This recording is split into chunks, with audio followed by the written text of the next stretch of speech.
Okay, so and तक हो चुका था हमारा, है ना, लिटरेरी टर्म्स का। ये आई गेस 5th वीडियो है, 5वां वीडियो। ओ से स्टार्ट करेंगे हम।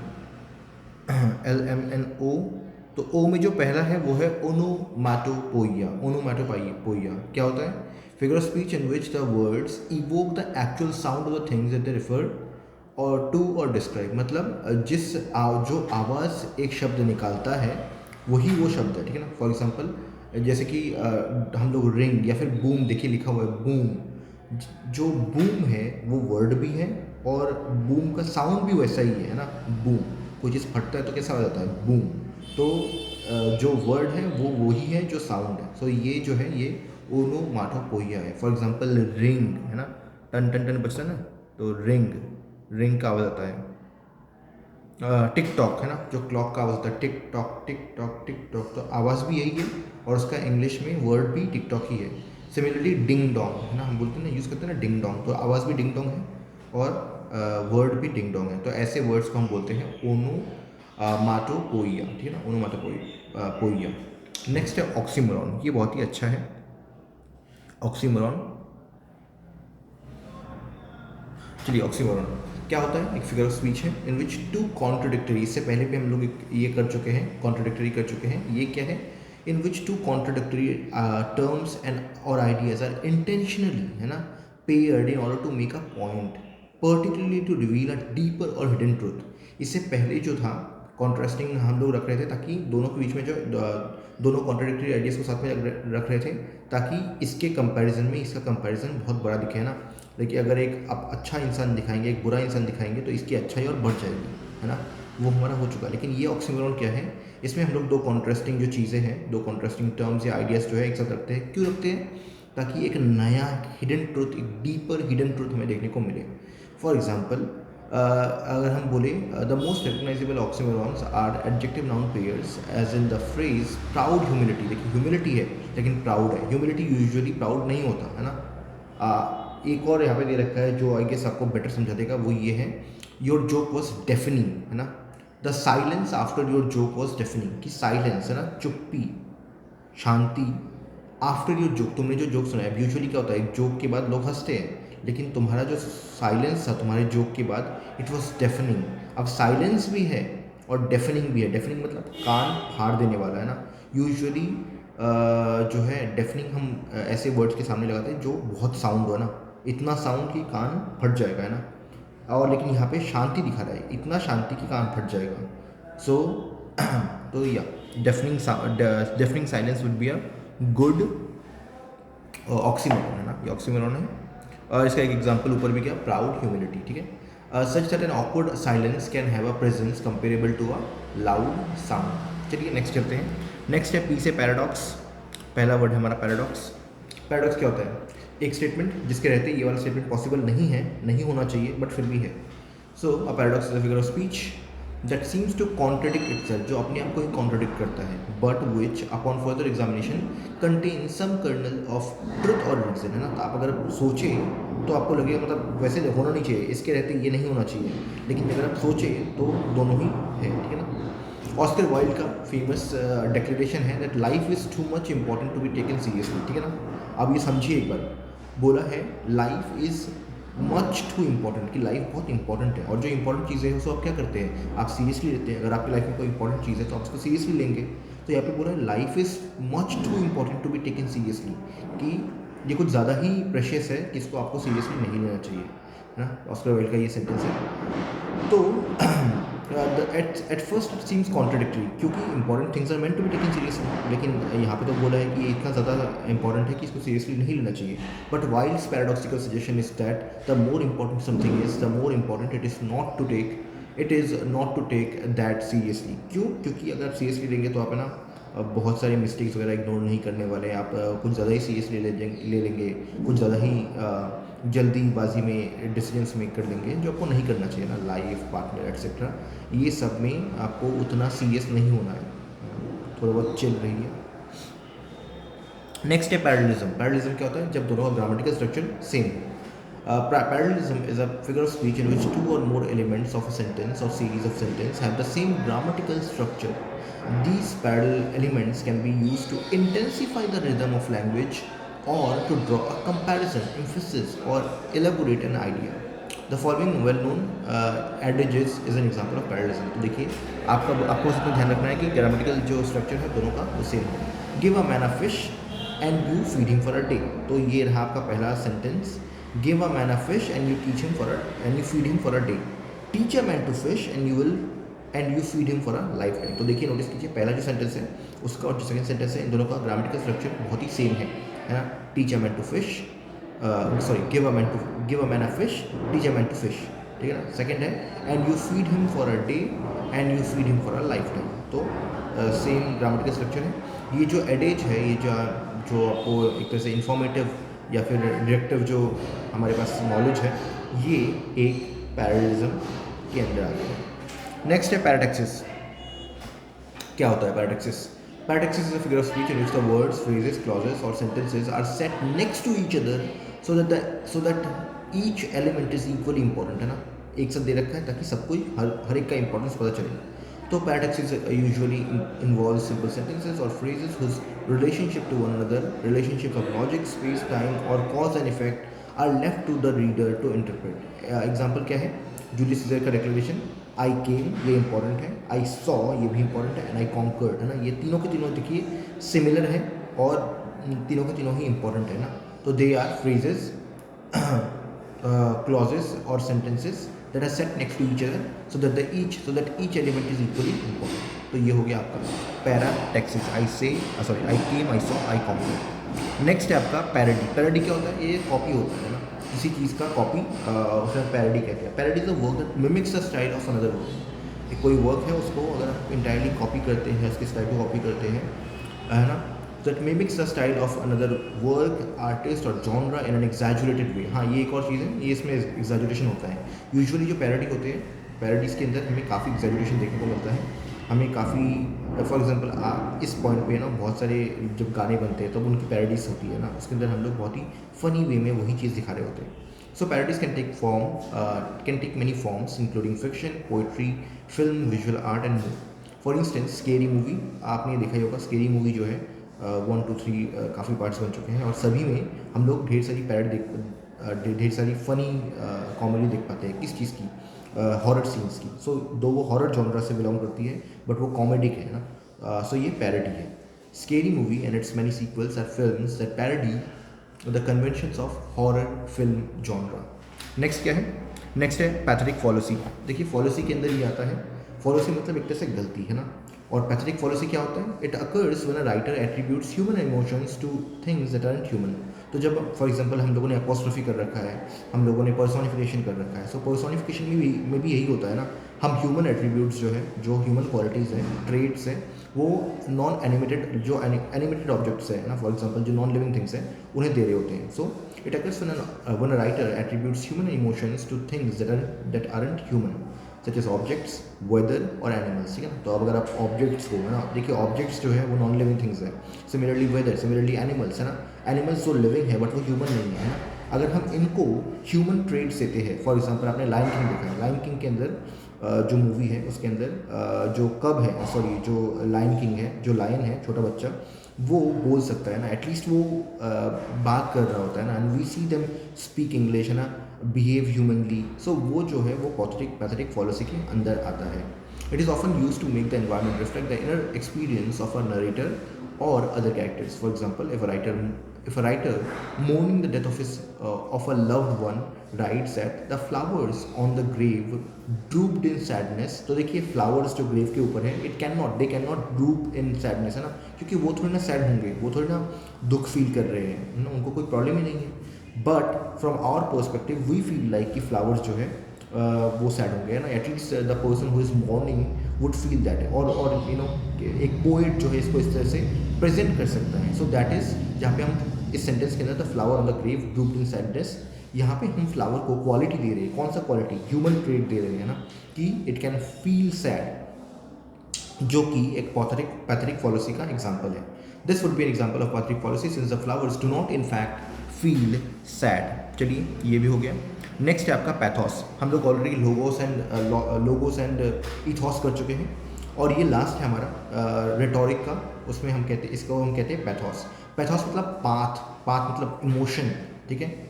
सो pathos along with logos and ethos is one of 3 modes of persuasion in rhetoric, ठीक है। रेटोरिक क्या होता है? रेटोरिक होता है the art of effective speaking और राइटिंग, ठीक है ना, जिसमें आप जो है बहुत ही परसुएसिव वेज में सामने वाले पर्सन को कन्विंस कर सकते हैं, अपनी आर्ग्यूमेंट को प्रेजेंट कर सकते हैं ना। So pathos is an argument that appeals to the audience's emotions. Obviously बात है, मैंने बोल रखा है पाथ, पाथ मतलब इमोशन होता है ना, पाथ का मतलब ही इमोशन होता है। सो पैथोस इज लाइक जो इमोशन के ऊपर अटैक करे एक तरह से, है ना, एम करे। So it's an argument that appeals to the audience's emotion, वो दुख जो है वो मोर ऑफ अ इम्पैक्ट हो पाए, वो मोर ऑफ अ समझ पाए आपके दुख एंड दर्द को। When a speaker tells a personal story, presents an audience with a powerful visual image और appeals to an audience's sense of duty और purpose in order to influence listeners emotions in favour of adopting the speaker's point of view, he और she is using pathos. For example, अगर मैंने एक story सुनाई जो बहुत ही दर्ददायक है, दुखदायक है, और मैं भी रो रहा हूँ, आप भी रो रहे हो, तो मैंने कन्विंस कर लिया आपको, मैंने आपके अंदर जो पैथोस है वो जगह दिया है ना, क्योंकि आप मेरी स्टोरी बिलीव करने वाले, बिकॉज आप भी रोए हो, है ना, आपने इमोशन फील किया है। अगर मैं आपको इमोशनल बना पाया तो। नेक्स्ट वर्ड क्या है? Next is personification. क्या होता है पर्सोनिफिकेशन? अगेन हम लोगों ने थोड़ी देर पहले ही देखा था, ह्यूमन एट्रीब्यूट्स जो है वो इनएनिमेट ऑब्जेक्ट को देना, है ना। So a personification is a type of figurative language in which non-human things are described as having human attributes, है ना, as in the sentence that rain poured down on the wedding guest. Now rain cannot pour down, है ना, like it pours down, like rain गिरता है, but वो अपनी मर्जी से नहीं, है ना। ये इस लाइन में हमें ऐसा सी, वो हाँ आगे भी दे रखा है, indifferent to their plans, है ना। सो हमें ऐसा लग रहा है जैसे कि रेन जानबूझ के ही कर रहा है ना, लेकिन रेन जानबूझ के नहीं कर सकता, वो तो उसका काम ही गिरना है। So, describing the rain as indifferent is an example of personification, because a rain cannot be indifferent, है ना, because rains cannot be indifferent, nor can it feel any other human emotion, but still हम लोगों ने उनको ये human emotion provide किया है, so ये example है personification का। However, saying that the rain feels indifferent poetically emphasizes the cruel timing of the rain. Personification can help writers to create more vivid descriptions, to make readers see the world in new ways, and to more powerfully capture the human experience of the world. Since people really do often interpret the non-human entities of the world as having human traits. Okay हो गया। Next है, next type का plot. हम लोग story already कर चुके हैं, ये है प्लॉट। प्लॉट क्या है? Plot is a sequence of interconnected events. So interconnected events, उनका जो सीक्वेंस है ना, ABCD है ना, ये पहले A हुआ, फिर B हुआ, फिर C हुआ, फिर D हुआ, ये जो इंटरकनेक्टेड इवेंट्स का सीक्वेंस है, ये plot is a sequence of interconnected events with in a story of a play, novel, film, epic etcetera or other narrative literary work. More than simply an account of what happened, a plot reveals the cause-effect relationship between the event that occurs. मतलब ये पहले हुआ, फिर ये हुआ, फिर ये हुआ, फिर ये हुआ, ये रहा आपका प्लॉट। नेक्स्ट है आपका point of view. Point of view क्या है? Point of view is like एक पर्टिकुलर पर्सन को क्या लगता है कि सामने क्या हुआ, है ना, उसका वर्जन ऑफ द ट्रुथ, है ना, that is point of view. Point of view refers to the perspective that the narrator holds in relation to the events of the story. अगर आपकी तरफ से जो है, अगर आप सामने देख रहे हैं 6 लिखा हुआ है, भले ही आपके सामने वाले पर्सन को 9 लिख रहा हो, लेकिन 6 आपका पॉइंट ऑफ व्यू है, 9 उसका पॉइंट ऑफ व्यू है ना। सो आपका जनरल ट्रूथ है ना, जो आपको दिख रहा है। The 3 primary points of view are first person, तो एक होता है first person point of view, जहाँ पे हम लोग जो है एक पर्सन का व्यू देख रहे होते हैं। ये बायस्ड होता है, ऑब्वियसली बात है, क्योंकि एक पर्सन का अंदर का हम एक पर्सन के पॉइंट ऑफ व्यू से हम लोग सब पूरा का पूरा इवेंट देख रहे होते हैं, ये बायस्ड होता है। फिर है सेकंड पर्सन, है ना, देखिए लिखा हुआ है the 3 primary points of view, the first person in which the narrator tells a story from their own perspective, है ना। For example I went to the store, तो I went to the store, यहाँ पे जो narrator है वही जो author है वही नरेटर है ना। सो I went to the store। फिर है सेकंड पर्सन। सेकंड पर्सन क्या होता है? जिसमें in which the narrator tells a story about you, है ना। सो यू द रीडर और viewer, for example you went to the store, तो ये कौन बोलता है? ये सेकंड पर्सन बोलता है। और फिर होता है थर्ड पर्सन। थर्ड पर्सन में क्या है? एक ऑमनीसेंट, एक ऐसा नरेटर है जो इसमें नहीं है, इस मूवी में या इस पर्टिकुलर नॉवल का पार्ट नहीं है ना, कन्वर्सेशन का पार्ट नहीं है। Third person in which the narrator tells a story, third person in which the narrator tells a story about other people, है ना। For example he went to the store. Each point of view creates a different experience for the reader because in each point of view different types or amounts of information are available to the reader about the stories, events and characters, है ना. Because third person point of view थोड़ा सा unbiased हो सकता है क्योंकि वो बाहर से देखा जा रहा है ना, compare to first person point of view. और सबके अपने अपने मीनिंग्स होते हैं, सब हर पर्सन का अपना अपना हाउ डू यू से इट पर्सपेक्टिव होता है ना. सो वो हमें देखने को मिलता है. नेक्स्ट है पॉलीटेटोन. क्या होता है? It's a figure of speech that involves repetition of words derived from the same root से आने चाहिए और डिफरेंट जो डिफरेंट है figures that involves repetition of words derived from the same root. Okay. So for example blood and bleed. देखिए blood और bleed दोनों को दोनों सेम वर्ड से सेम रूट से आए हैं. blood मतलब खून और bleed मतलब खून बहना. For instance a question who shall watch the watchman. अब watch मतलब भी देखना होता है, watchman जो देखता है ना, जो पर्सन देख रहा है, जो पर्सन जिससे हम गार्ड लगाते हैं. So who shall watch the watchman ये polypaton का एग्जाम्पल है. Is an example of polypaton because it includes both the words watch and watchman. Next है आपका polysyndeton. Polysyndeton क्या होता है? It's a figure of speech in which coordinating conjunctions. दोबारा सुनिए, कोऑर्डिनेटिंग कंजंक्शंस की हम बात कर रहे हैं ना. अगर आपको कंजंक्शंस के टाइप्स पता है, एक होता है कोऑर्डिनेटिंग, एक होता है सबऑर्डिनेटिंग और एक होता है कोरिलेटिव. कोऑर्डिनेटिंग कंजंक्शंस हम तब यूज़ करते हैं जब दोनों के दोनों सेंटेंसेस जो है वो सिंपल सेंटेंस हो या फिर इंडिपेंडेंट क्लॉज हो. दोनों एक ही चीज़ होता है. इंडिपेंडेंट क्लॉज या फिर सिंपल सेंटेंस दोनों एक ही चीज़ है.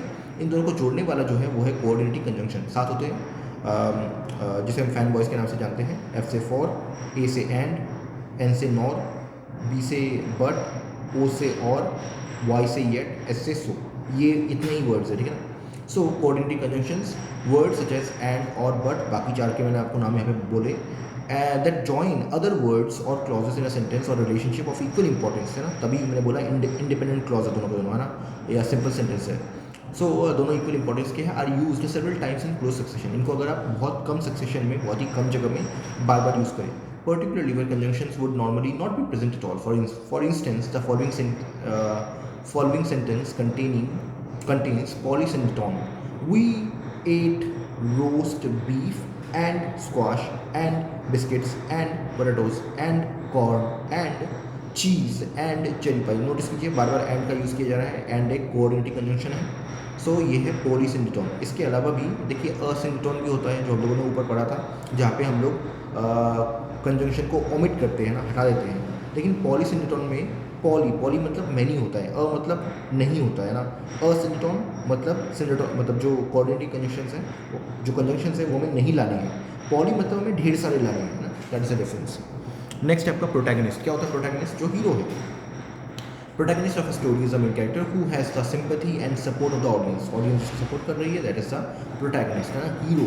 This character tends to be involved in or affected by most of the choices or conflicts that arise in the narrative. For example, Snow White is the protagonist of Snow White and the Seven Dwarfs. जो ये story है. Next है आपका पन, है ना. Yes, last वाला क्या था? प्रोटैगनिस्ट ना. सो आखिरी है पन. पी का आखिरी है पन. एक बार देख लेते टाइम, अभी बहुत टाइम है. सो पी से है पन. पन क्या है? पन है एक जोक, है ना, एक प्ले ऑफ वर्ड्स आप कह सकते हैं. अ पन is a figure of speech that plays with words that have multiple meanings, है ना, more than one meaning. Double meaning जो बातें हैं वो भी पन में आती है.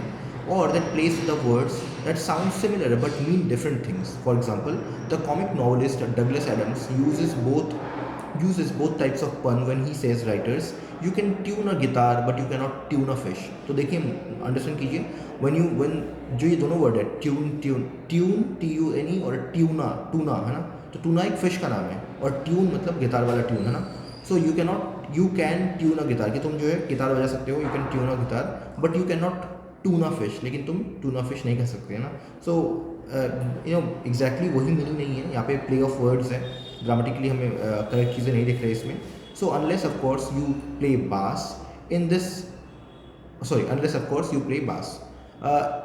इन the first sentence Adam puns on the similar sounds of tune and tuna, while in the second he puns on the two meanings of the word bass, है ना. where is it हाँ, okay, the musical instrument and the fish. Okay, so I guess bass एक fish का नाम भी है. चलिए आगे चलते हैं. Let's move to the next one which is Q से है क्वार्टरिन। क्वार्टरिन क्या होता है? जितने भी 4 लाइन स्टैंजा है, फॉर एग्जांपल सोनेट के अंदर आप देखते हैं क्वार्टरिन क्वार्टरिन क्वार्टरिन कपलेट, है ना। 40 लाइन का टोटल मिला के पोएम होता है, quatrain quatrain quatrain and then we have a couplet. ये है शेक्सपियरियन सोनेट की बात कर रहा हूँ ना मैं। So quatrain is a 4-line stanza of poetry. It can be a single 4-line stanza, meaning that it is a standalone poem of 4 lines, or it can be a 4-line stanza that makes up a part of a longer poem. अगर हम सिर्फ एक 4-line stanza के poem की बात कर रहे हैं then quatrain. अगर हम लोग अगर एक बहुत बड़े poem की बात कर रहे हैं जिसके अंदर quatrain एक part है, so 3 quatrain एक couplet makes a Shakespearean sonnet. Next we have R से। आर से है पहला रेड हेरिंग। रेड हेरिंग क्या होता है? ये है ट्रैप, है ना। It's like a red herring is a piece of information in a story that distracts readers from an important truth. जब आप ये पढ़ रहे होते हैं, डिटेक्टिव नॉवेल्स पढ़ रहे होते हैं, तो उसके अंदर बहुत सारे ना फालतू के क्लूज दिए होते हैं जिससे आपको किसी और पे शक होता है, दैट इज रेड हेरिंग, है ना, जो रियली कल्प्रिट है भी नहीं। So red herring is a piece of information in a story that distracts readers from an important truth or leads them to mistakenly expect a particular outcome. Most often the term red herring is used to refer to a false clue. ये एक false clue है, झूठा clue है जिससे आपको शक होता है इसके ऊपर, बट वो really culprit है नहीं। A piece of evidence that misleads readers to believe that a crime or other action was committed by someone other than the actual culprit. तो ये है red herring। नेक्स्ट आते हैं, नेक्स्ट इज रिफ्रेन। रिफ्रेन क्या होता है? Refrain is a line or a group of lines that regularly repeat. अगर एक पोएम के अंदर कोई एक लाइन है जो बार बार रिपीट कर रहा है तो वो रिफ्रेन है। In a poem or song a refrain is a line or a group of lines that regularly repeat, usually at the end of a stanza in a poem or at the end of a verse in a song, in a speech or other prose writing. A refrain can refer to any phrase that repeats a number of times within the text. तो अगर आप एक poem पढ़ रहे हैं, देख रहे हैं कि एक लाइन जो है बार बार रिपीट कर रहा है, देन वो लाइन जो है दैट इज refrain. नेक्स्ट है रेपिटेशन। रेपिटेशन तो आपको पता ही है, अगेन रिपीट करना है ना। सो refrain भी एक तरह का रेपिटेशन ही है। Repetition is a literary device in which a word or phrase is repeated 2 or more times. दो या दो से ज़्यादा बार अगर कोई चीज़ रिपीट हो रही है then it's a repetition. Repetition occurs in many different forms. It is usually not thought of as a single figure of speech. Instead, it's more useful to think of repetition as being a category that covers a number of more specific figure of speech, and all of which use repetition in different ways. So basically अगर word repeat हुए तो repetition है, अगर sentence repeat हुए तो repetition है, अगर stanza repeat हो रही है तो रिपीटेशन है। हर तरह की चीज़ जो रिपीट हो रही है वो रिपीटेशन के अंदर आता है। एक एग्जांपल है रिफ्रेन। नेक्स्ट है आपका rhetorical question. Wait a minute, time है। Next is rhetorical question. क्या होता है rhetorical question? It's a question जो आप पूछते हो विद आप आंसर जो है लाइक सुनना नहीं चाहते हैं ना। If I am asking something, I am not really asking for you to answer, I am like asking question ताकि मैं ही उसको और बेटर एक्सप्लेन कर पाऊँ। So a rhetorical question is a figure of speech in which a question is asked for a reason other than to get an answer. So I'm not really expecting an answer. I'm asking this question because I have other motives, not to get that answer from you. Most commonly, it is asked to make a persuasive point, because I want to make a persuasive point. For example, if a person asks, how many times do I have to tell you not to eat my dessert? Now he's not asking कि और कितनी बार, he's asking कि अरे मत कर यार, he's saying कि मत करे ना, ये क्यों कर रहा है ये. So when a person asks you how many times do I have to tell you not to eat my dessert, कि यार मेरा dessert नहीं खा, मत खा, है ना, he is trying to assert that and not like asking कि 5 times 6 times कितने times और. So he or she does not want to know the exact number of times the request will need to be repeated. Rather the speaker's goal is to emphasize his or her growing frustration and ideally change the dessert thief's behavior, कि यार मत करना, मत खा. चलिए, ये तो हो गया आपका रिटोरिकल क्वेश्चन. नेक्स्ट है आपका राइम. राइम क्या होता है? राइम स्कीम, है ना. जो सिमिलर साउंड्स हैं, जो सिमिलर एंड साउंड्स हैं वो 2 वर्ड्स में होना है जो अलग अलग लाइन के अंदर है. So a rhyme is a repetition of similar sound, है ना. रिपीटेशन ऑफ सिमिलर साउंड्स, ये भी रिपीटेशन है by the way. Repetition of similar sounds और इन 2 और मोर वर्ड्स, ठीक है. Rhyming is particularly common in many types of poetry, specially at the end of lines, है ना. हम लोगों ने मिडिल वाले भी देखे, हम लोगों ने एंड वाले भी देखे. So end of lines end is a requirement in formal verse. क्यों? क्योंकि फॉर्मल वर्स में मीटर भी होना चाहिए, स्ट्रिक्ट मीटर भी होना चाहिए और स्ट्रिक्ट राइम स्कीम भी, मतलब राइम स्कीम होना चाहिए. The most familiar and widely used form of rhyming is perfect rhyme, in which the stressed syllables of the words along with all subsequent syllables share identical sounds. For example, in pencil stencil, है ना.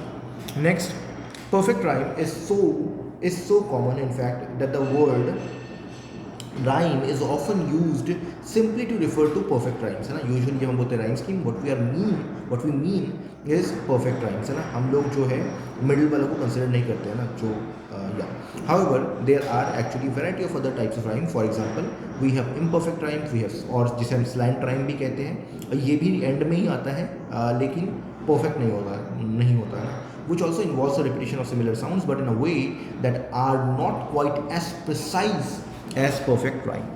चलिए ये भी हो गया आपका perfect rhyme है ना. ओके, नेक्स्ट है आपका राइम स्कीम. राइम स्कीम क्या होता है? वो जो पूरा का पूरा जो राइम, एक पोइम का जो राइम है, और जब आप उसको एक लाइन में लिख देते हैं, that is rhyme scheme. A rhyme scheme is a pattern, it's a pattern according to which end rhymes, है ना. ये एंड राइम्स को करेक्ट करता है, मिडिल वालों को नहीं करता. In which end rhymes located at the end of the lines are repeated in works of poetry. Rhyme schemes are described using the letters of an alphabet. So अगर शुरू में हम करते हैं A, अगर नेक्स्ट भी राइम करते हैं तो A, अगर नेक्स्ट लाइन नहीं करता उसको नीचे वाला राइम करता है तो A B A, ऐसे हम लोग जो है राइम स्कीम बनाते हैं. So rhyme schemes are described using letters of an alphabet such that all the lines of a poem that rhyme with each other are assigned a letter beginning with A. यहाँ पे example दे रखा है, देखिए. For example the अफोर्डाइन poem in which the first line rhymes with the third line and second line rhymes with the fourth line has the rhyme scheme A B, क्योंकि A जो पहला line है और A जो third line है ये दोनों साथ में राइम करते हैं, और B जो सेकेंड लाइन है और B जो फोर्थ लाइन है ये दोनों साथ में राइम करते हैं. चलिए एग्जाम्पल देखिए. रोजेज आर रेड, आपको सिर्फ रेड याद रखना है. Roses are red, violets are blue. Red blue ये दोनों राइम नहीं करते. Shakespeare is dead, I had no clue. Now देखिए रेड और डेड, ये जो रेड लिखा है, रेड और डेड ये दोनों राइम करते हैं, और ब्लू और क्लू ये दोनों राइम करते हैं. तो ये ए हो जाएगा, और क्योंकि ये इसी की तरह है तो ये भी ए हो जाएगा, और ये बी है क्योंकि इसकी तरह ये क्लू है, ये भी बी हो जाएगा. सो ए बी, ठीक है. ये रहा आपका राइम स्कीम. नेक्स्ट है आपका राइजिंग एक्शन. राइजिंग एक्शन क्या होता है? आपको मैंने बोला था, एक होता है क्लाइमेक्स, एक होता है फॉलिंग एक्शन, और उससे पहले आता है राइजिंग एक्शन. जो आपकी स्टोरी बिल्डअप हो रही है दैट इज राइजिंग एक्शन. जब वो हाईएस्ट कॉन्फ्लिक्ट में पहुंच चुकी तो ये है क्लाइमैक्स, और फिर थोड़ा सा है फॉलिंग एक्शन, है ना. सो राइजिंग एक्शन, क्लाइमैक्स और फॉलिंग एक्शन, ठीक है. The rising action of a story is a section of the story or section of the plot leading up to the climax, है ना. क्लाइमैक्स जब वो आता है, in which the tension stemming from the story's central conflict grows through successive plot developments, ठीक है ना. For example, in the story Little Red Riding Hood, the rising action includes everything that takes place after Little Red sets off for Grandma's house. Up to that moment she comes face to face with the big bad wolf, because ये यहाँ पर climax है. In other words, most of the story is rising action, which is often the case, and then climax, and then थोड़ा सा falling action. Okay. Next है आपका round character. Okay, ये हमारा लास्ट होगा आज का. नेक्स्ट है हमारा राउंड कैरेक्टर. क्या होता है? हम लोग ऑलरेडी पढ़ चुके हैं डायनामिक कैरेक्टर, आई गेस, ना. हम पढ़ चुके हैं फ्लैट कैरेक्टर. ये है आपका round character. A character is said to be round if they are life like और कॉम्प्लेक्स, है ना. सिंगल वर्ड से ये लोग जज नहीं कर सकते. आप ऐसा नहीं बोल सकते कि ये बुली है ना, इसके अंदर कुछ ना कुछ चेंजेस होंगे. Round characters typically have fully flashed out and multi-faceted personalities, है ना. बैकग्राउंड, डिज़ायर्स, मोटिवेशंस, ये सिर्फ बुली वर्ड से कंप्लीट नहीं होने वाले. For example we have J Gatsby in F Scott Fitzgerald's the Great Gatsby is a round character. क्यों? क्योंकि he is a wealthy man who throws lavish parties for high society New Yorkers. At first glance, Gatsby may seem like quite simple person, है ना, but over the course of the book, he is revealed to have deep and complicated personal history that gives rise to some surprising motivations, है ना. वो lover भी है, वो अपने पुराने मतलब जो अपना एक्स एक्टर से उससे प्यार भी करता है, इवन दो वो मैरिड है. So he has a lot of corners and motivations. His relentless pursuit of wealth and stature is driven by his desire to get close to the woman he loves. वो already married है but then उसके बाद भी. So it felt like कि एक simple सा character है ना, फ्लैट कैरेक्टर है, बट नहीं, इसके अंदर ये बहुत ही कॉम्प्लेक्स कैरेक्टर है, विच इज़ वाई हम यहाँ पे कह रहे हैं कि इट्स अ राउंड कैरेक्टर है, ठीक है ना. तो ये रहा आज का। नेक्स्ट टाइम हम जब स्टार्ट करेंगे तो एस अगला जो हमारा वीडियो होगा वो लिटरेरी टर्म्स एंड कर देगा, क्योंकि उसके अंदर हम लोग पूरा कंप्लीट कर लेंगे। चलिए फिर आज के लिए इतना ही।